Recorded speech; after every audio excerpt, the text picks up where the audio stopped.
गर्मी में लोगों को तो लगेगी, जो एसी में सोने वाले बैठने वाले। आज तो हम जैसे जो यूं धूप गर्मी सर्दी से बर्दाश्त कर लेते, उनके लिए ये चीज मायने नहीं रखती। फिर आपकी महसूस करने भी बहुत ज्यादा है। हम हर चीज को महसूस कर लेते हैं। आए गर्मी, देखो बादल आ गया ना, हवा भी आएगी, अभी देख लेना। एक साल में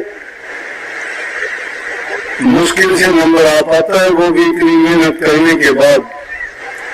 कोशिश मेरी होती है हर केंद्र आपको से कितनी अच्छी चीज हो, आपका मन नहीं करेगा, आप नहीं खाओगे।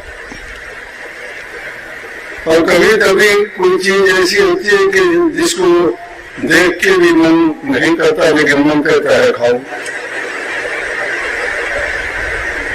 लेकिन ये मन लगाना किसके बस की बात है?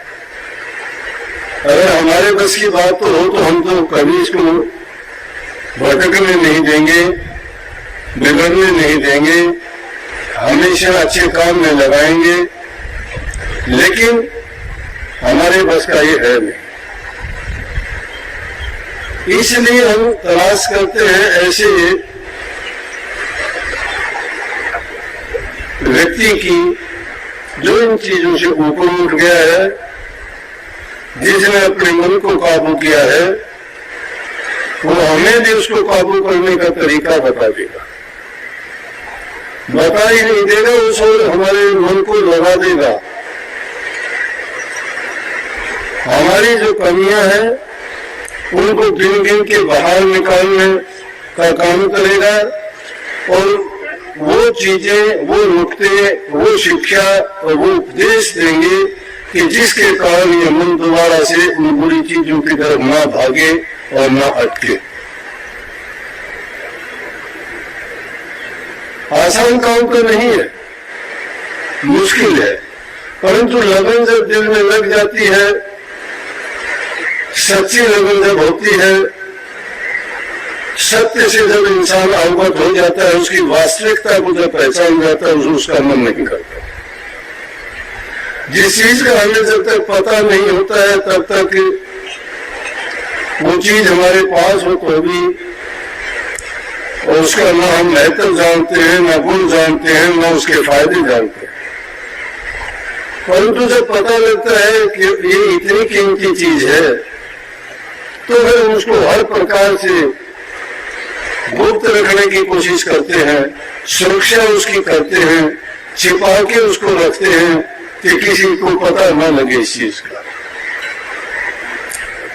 प्रभु की भक्ति करना आसान तो नहीं है, कठिन बहुत है।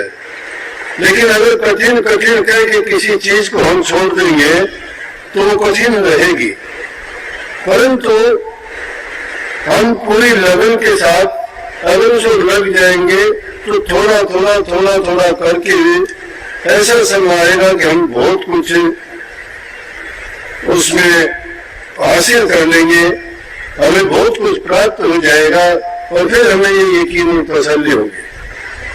अब कितनी ही बातें बताई गई इस वाणी में, कबीर साहब की वाणी थी कि इसको मन को किस तरह से लगाया जाए। बात तो भारी है, समझाने का पूरा प्रयास किया है। देखते हैं हम रोजाना तमाशा देखते हैं, लेकिन उनको देख के हम भी अगर करना शुरू कर दें तो अभ्यास करते करते क्या नहीं हो जाएगा। पहले जो बात इसमें बताई गई, कहते मन को ऐसे लगाओ जिस प्रकार से नटनी बांस पे चढ़ती है, एक रस्से पे चढ़ती है, लेकिन उस रस्से पे एक बांस हाथ में लेके दोनों हाथों से पकड़ के रखती है। लोग तमाशा देखते हैं, उनका मनोरंजन होता है उसको देख के, आश्चर्य भी होता है कि वो अपने शरीर का संतुलन किस प्रकार से एक रस्से में जो हिलता भी है और अपना बैलेंस उस पर कैसे बनाए रखती है। वो रस्से पर ध्यान नहीं देती, बल की उसकी स्रोत बांस में होती है। बैलेंस वो बनता है दोनों हाथों से, जो उसने बांस पकड़ा हुआ है उसके कारण उसका संतुलन उस रस्से से जिस तरह रस्सा जाता है उसी में उसका शरीर भी जाता है, वो गिरती नहीं। तो कबीर साहब ने फरमाया है कि इस मन को भी इसी प्रकार से एकाग्र करके उस ठिकाने पे लगा दो, चाहे कितना भी हिलता डुलता क्यों ना हो, लेकिन सुरत जब ठिकाने पे लगी रहेगी ना तो क्या कर लेगा। इसीलिए दूसरी जगह इसी बात को सिद्ध करने के लिए कबीर साहब ने कहा कि मन जा को जान दे और देह की राख शरीर इन चिल्ले चढ़े कमान के कैसे लगे थी, कि मन अगर तुम्हारा जाता है तो जाने दीजिए ना, कहाँ जाएगा मन को, जाने का ठिकाना कहाँ है। मन घूम फिर के आ जाएगा। मन कोई काम करवाता है शरीर के अंगों से करवाता है, शरीर के अंगों को मन के कहे अनुसार ना करो तो मन क्या कर लेगा, पंगु हो जाएगा, ये कुछ नहीं कर पाएगा। इसलिए कहिए जिस प्रकार से नथनी बांस में अपना ध्यान लगाए रखती है और अपने शरीर का संतुलन बना के ऐसे उसमें टिकती है कि वो गिरती नहीं, इसी प्रकार से एक साधक को, जो आप साधन करते हो, ध्यान करते हो, मन तुम्हारा विचलित होता है, तरह तरह की बातें उठाता है, कभी की पुरानी दबी हुई बात जो मन में पता नहीं क्या क्या निकल के आती है, और हम दूर चले जाते हैं नाम के सुमन से भी और ध्यान से भी भटक जाते हैं। जब याद आती है कि हम अभ्यास के लिए बैठे थे, ध्यान करने के लिए बैठे थे, हम सुमन करने के लिए बैठे थे, बातें क्या याद कर रहे हैं। ये है उस मन को ठिकाने पे लाने का। कहने के लिए बात बड़ी सुगम सी लगती है, लेकिन जब करोगे, जब लगोगे, सबसे पहले चीज धैर्य रखना पड़ेगा। उसके लिए आपको इंतजार करना पड़ेगा। ये नहीं कि आज लगे, आज सोचो कि मेरा काम तो अभी बन जाए, नहीं। कोई भी काम करने के लिए आदमी को धैर्य रखना पड़ता है, मेहनत करनी पड़ती है, संयम रखना पड़ता है। एक आदमी आया मेरे पास, अभी बैठे थे जब सत्संग करने के लिए, बोला कि काफी दिन होगी, बड़ी मुश्किल से दर्शन हुए, बड़ा परेशानी हुई। बड़ा परेशानी हुई कि दर्शन होंगे कि नहीं होंगे। परेशान होके आया तो 3 काम हो गए, तेरे दर्शन भी हो गए, पास भी बैठ गया और आशीर्वाद भी मिल गया। अगर परेशान नहीं होता, मेहनत नहीं करता, सहज में ही सब कुछ मिल जाता, तो आपको उस चीज का इतना आनंद भी नहीं आता। इंसान को जब मेहनत करके, परिश्रम करके जो चीज हासिल होती है, वो उसकी कीमत और कदर को समझता और जानता है कि उसने चीज कैसे प्राप्त की है।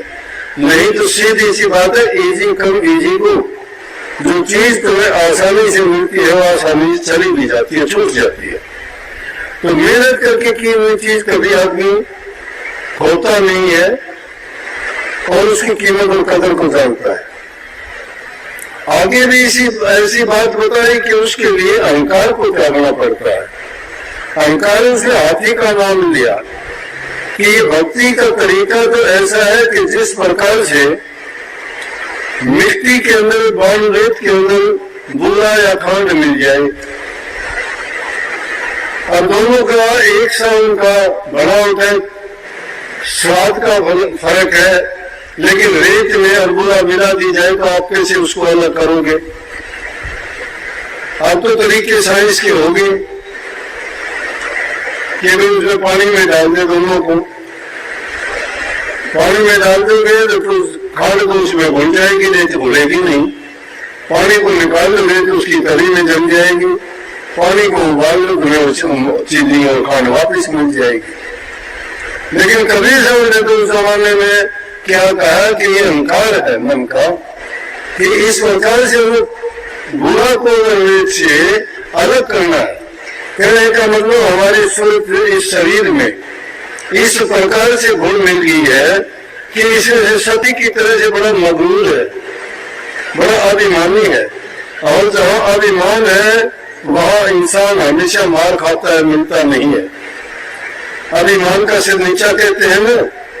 लेकिन कोई भी चीज आदमी नरमी से करता है, प्यार से करता है, दीनता से करता है, तो उसको तकलीफ भी ज्यादा नहीं होती और उसका काम भी बढ़ जाता है, सफलता भी उसको मिलती है।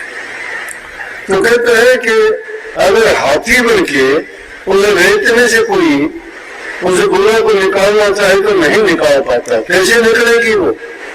चींटी बन के निकलेगी, क्योंकि चींटी तो छोटे से छोटे कण को भी पहचान लेगी, वो गुना को अलग निकाल लेगी, रेत को नहीं छुएगी। इस प्रकार से हमें उस चींटी की तरह से छोटा बन जाना है। भक्ति के मार्ग में अगर हाथी बनना था, बड़ा बनना चाहते हो तो बड़ा बनने से नहीं मिलेगा। सब संतों ने कही है। कबीर साहब ने क्या, नानक साहब ने कही, नानक नन्ना हुए रहो जैसे नन्नी दूब हो, भाव सब जल जाएंगे दूब खूब की खूब। ऐसे वो आगे चलते नानक नीवा जो चले लगे न तत्ती भाई।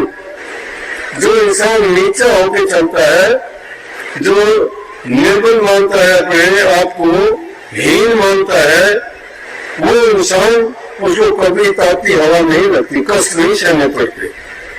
एक छोटी सी बात के कारण, अहंकार के कारण इतना बड़ा बवाल हो जाता है कि इंसान पूरी जिंदगी उसके लिए पछताता है। लेकिन वही बात, एक छोटी सी बात से अगर मुक्ति है तो वही उसको मोक्ष देना चाहिए, उससे कुछ घटता नहीं है। लेकिन हम अहंकार कर लेते हैं बात बात पे। ये अहंकार बहुत बड़ा दुश्मन है। देखो कितनी उसमें एक छोटी सी बात के कारण, थोड़ी सी भूल के कारण, थोड़ी सी अपनी सोच को सही न करने के कारण छोटी सी बात पर ऐसे झगड़े मुकदमे हो जाते हैं, पीढ़ियां बीत जाती है, झगड़ा नहीं मुकता और मुक जाते हैं।